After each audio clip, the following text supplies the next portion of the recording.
Ibig sabihin, hindi niya po yan itinatanggi. At yun nga, inulit-ulit na naman. Eto. Meron siyang sinasabi na hindi na raw po kailangan nakausapin pa dito si Beyonce.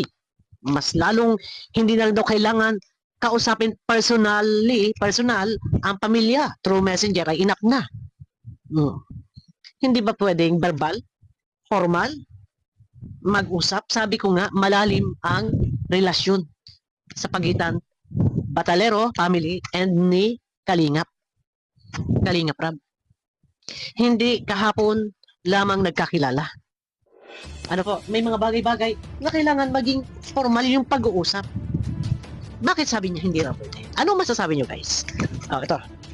Ang regarding naman dyan sa kay Beyonce, hindi na po kailangan ni Beyonce personal na magpaalam kung tutuusin kasi hindi na raw kailangan ni Beyonce personal na magpaalam kung tutuusin. Bakit? Sino ka?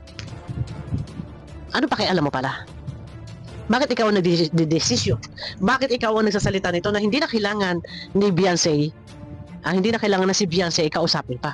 Sino ka? Hindi ba't dapat ang magsasalita magulang? Ha? ang aming kausap talaga dyan, magulang. Ang kausap talaga dyan, magulang. So, ang highlight subject dyan is si Beyonce. Kung gusto ng bata, at sinasabi ng bata na siya ay kalingap, may magagawa ka. Di ba, ang bata, ang dalaga ay tumatanaw ng utang na loob na sinasabi niyong utang na loob.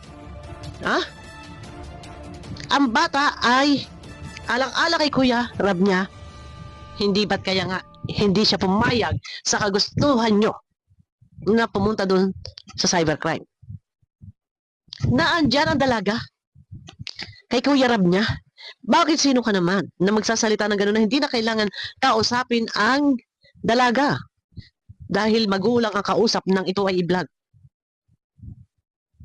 Lahat na lang. Hindi mo pinapaboran, hindi mo pinapayagan, hindi mo sinasang-ayunan, lahat kinukontra mo. Or baka talaga ikaw ang nagsusulsol sa pamilya na huwag na magpapakita, huwag makikipag-usap, verbal, personal, Kalingap Rab. Meron bang ganon? Tanong ko lang. Sino ka naman? Tuloy. Kung namin binlag yan, magulang ang kausap namin kasi minor pa nga si Beyonce ng mga panahon na yun. Noon yun. Ayan o ngayon. Hindi na minor. So, pwede na magdesisyon. At siguro naman, walang dahilan para tumanggi. Kung gustong kausapin ni Kalingap Rab, si Beyonce, wala naman sigurong dahilan. Kung sasabihin mo, noon minor, noon yun. Kung gustong pang kausapin ngayon ni Kalingap Rab, ang pamilya, at si Beyonce, wala naman sigurong dahilan para sila tumanggi. Walang masamang ginawa si Kalingap Rab. Bakit mas gugustuhin mo na hindi na kailangan pang kausapin si Beyonce? Bakit mas gugustuhin mo na hindi na kailangan personal na makausap ang pamilya through messenger ay enough na? Bakit iyan ang gusto mo? Ano ang atraso ni Kalingap Rab? Wala. Ikaw lang siguro. Baka ikaw ang kumukontra. Ayaw mo na magkakausap si Kalingap Rab at yung pamilya. Ayaw mo na magkakausap si Kalingap Rab at yung dalaga. Baka iyan ang gusto mo mangyari. Baka ang gusto mo mangyari ay tuluyan ng maputol ang ugnayan ng dalaga ng pamilya sa Kalingap. Iyan talaga.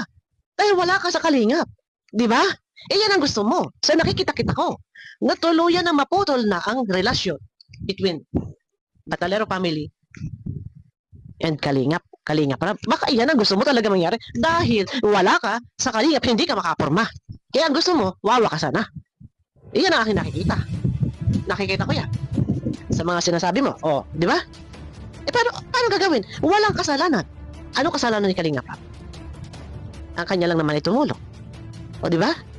Bakit pati nga ina-announce mo? Doon pa nga lang sa sinasabi ko, nag-a-announce ka ng mga ganyang bagay na hindi mo naman yan saklaw. Labas ka dyan. Dahil yan ay sa pagitan lamang yan ni Kalingap Rab at ng pamilya. Labas ka dyan, pero bakit ka bida-bida? Di ba?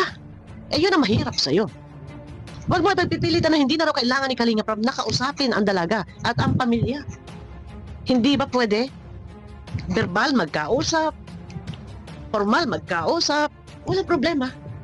Di ba? At least, nagkakaito dyan. Nagkakaunawaan, harap-harapan sila. Masama. So, kung iisipin, hindi na po kailangan pa ni Beyonce magsalita.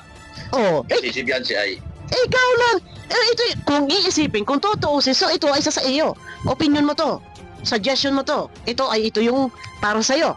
So kung iisipin daw, kung tutuusin, hindi na daw kailangan ni Beyonce magsalita. So yun yung gusto mo mangyari talaga.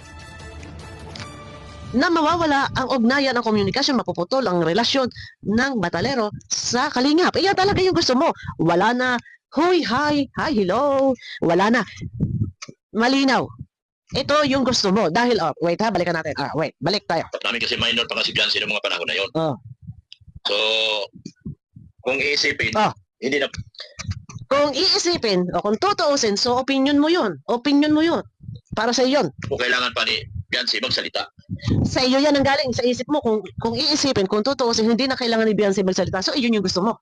So, sa madaling salita, gusto mong hadlangan. Gusto mong wala nang pakikipag-ugnayan, pakikipag-usap. Wala na. Iyon yung gusto mo kung tutuusin. Bakit? Bakit ito yung nasa isip mo na kung tutuusin, kung iisipin, hindi na kailangan daw ni Beyonce makipag-usap. Bakit? Bakit ito yung gusto mo? Bakit? Walang problema. Kay Kalinga Prab at kay Beyonce. Bakit gusto mo na kung tutuusin, hindi na daw kailangan ni Beyonce makipag-usap? Bakit? Ikaw lang ang may gusto na maputol ang relasyon ni Beyonce sa Kalingap, kay Kalinga Prab, na walang ginawa si Kalinga Prab. Iyon yung gusto mo. Di ba? Ina-analyze ko lang. Kasi si Beyonce ay hindi man siya ang kausap namin. Kung tutuusin daw, hindi na raw kailangan ni Beyonce makipag-usap dahil kung tutuusin si Beyonce ang magulang ang kausap. Wait ha? Nung bilag namin. Kasi bago bilag yan, magulang. Sabi ni Kiar, kausapin mo yung magulang. So, ibig sabihin, hindi na kailangan si Beyonce dahil ang kausap diyan ay ang magulang. So, labas si Beyonce sa usapin. So, kaya, ang gusto mo mangyari, hindi na kailangan pa makipag-ugnayan. Noon yun, dahil minor. Kasi mahirap na. Minor yan. Noon yun, nung minor. Hindi na minor sa ngayon. Pwede na siya magdesisyon. Ang ganda ng relasyon ni Beyonce ay Kalinga Prab sa mga Kalingap Angels. Bakit mas naisip mo wag nang makipag-ugnayan dahil hindi naman si Beyonce ang kausap, kundi ang magulang? O talagang ayaw mo nakausapin pa si Beyonce? Wala kang magagawa. Wala kang magagawa. Dahil gusto pa rin ni Beyonce. Ano magagawa mo? Talaga nagmamarahipit ka. So, ang kausap ko dyan, kausap namin dyan, magulang, kinausap. Ikaw lang naman talaga ang gusto mo. Wakasan. Tapusin na. Hindi na kailangan makipag-usap si Beyonce. Sa madaling salita, nililigoy-ligoy mo pa. Tinutumbok mo pa. Bakit ba? Sino ka ba? Scouter. Ano pa? Ano pa relasyon mo dyan? Solsol? Solsolero ka? Tanong ko lang. Pambihira ka na. Magbobon ka. Mag-focus ka sa charity works. Maglingap ka, maghanap ka ng matutulungan. Iyon lang yun. Mahirap ito yung ganito mga style mong pautot mong ito. Mahirap ito. Mga ginagawa mong ganito. So, ito na. Dalawang topic natin ngayon. Guys, ito. Stop muna tayo ngayon. Ako'y may nakita. Ayan po ha. Si Marian, pumasok sa live ng isang reactor at nag-comment. Nag-comment po si Marian. Ayan po nasa screen. Ang sabi po ni Marian, waiting na lang po ako sa mag-vlog sa amin na malaman nyo po ang totoo. Gusto ko po talaga sana na magpa-interview para malaman na ng lahat.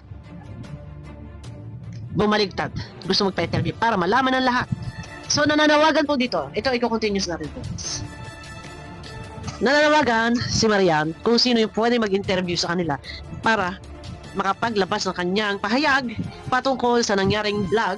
At doon, sinasabihan na hindi naman paka-importanting tao, nag-iinarte kung ano-ano pa, tinulungan at lahat, sila nang tinutulungan, nagpapa-importante pa, hindi naman nagpaka-importanting tao, ganyan-ganyan, ganyan-ganyan. Ngayon, gusto magpa-interview ni Maria. Sino po kaya ang pwedeng vlogger na pupunta doon para mag-interview? Meron po kaya ba na mangangahas na vlogger na magpa-interview? Ayun po ang tanong. Dahil ang sabi niya, gusto ko po talaga sana na magpa-interview para malaman na ng lahat. Bakit po gusto niya? Ano po ito na gusto nang malaman na lahat? May pasabog? May pasabog ba?